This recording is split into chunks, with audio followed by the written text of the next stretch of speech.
আজ শ্রাবণ মাসের তৃতীয় শনিবার, মানে ভগবান শ্রী শনিদেবের পূজার দিন। তাহলে চলো আজকে জেনে নেওয়া যাক শনিদেব কার পুত্র, তার জন্ম কোথা থেকে, আর তার জন্মবৃত্তান্তের আরও কিছু তথ্য। সূর্যদেব ও ছায়াদেবীর পুত্র ছিল শনিদেব। যম যমুনার অনুজ তিনি ন্যায় বিচার ও কর্মফলের দেবতা নামেই পরিচিত।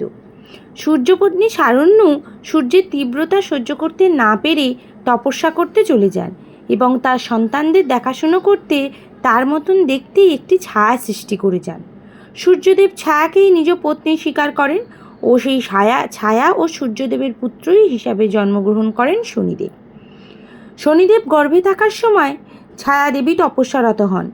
সূর্যের তীব্র আলো থেকে নিজেকে রক্ষাও তিনি করেন না, সারাদিন উপবাস থেকেই তিনি তপস্যা করেন।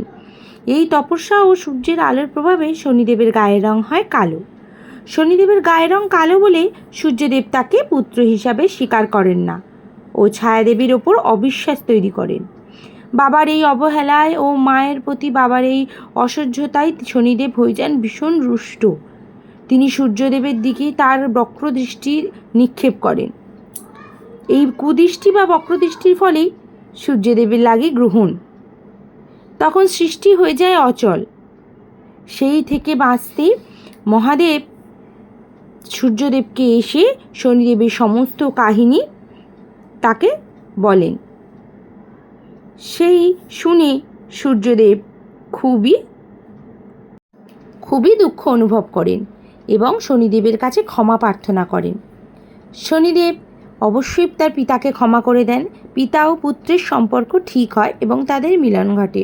মহাদেব শনিদেবের ওপর সন্তুষ্ট হন এবং তাকে ন্যায় ও কর্মফলের দেবতা হিসাবে স্বীকৃতি দান করেন। আমার এই গল্পগুলো যদি তোমাদের ভালো লেগে থাকে তবে অবশ্যই আমার চ্যানেলটা সাবস্ক্রাইব করো আর স্কিপ না করে প্লিজ পুরো ভিডিওটা দেখতে থেকো। আজকের এই পর্যন্ত। নেক্সট দিন নিয়ে আসবো তোমাদের কাছে আরও একটা সুন্দর গল্প নিয়ে।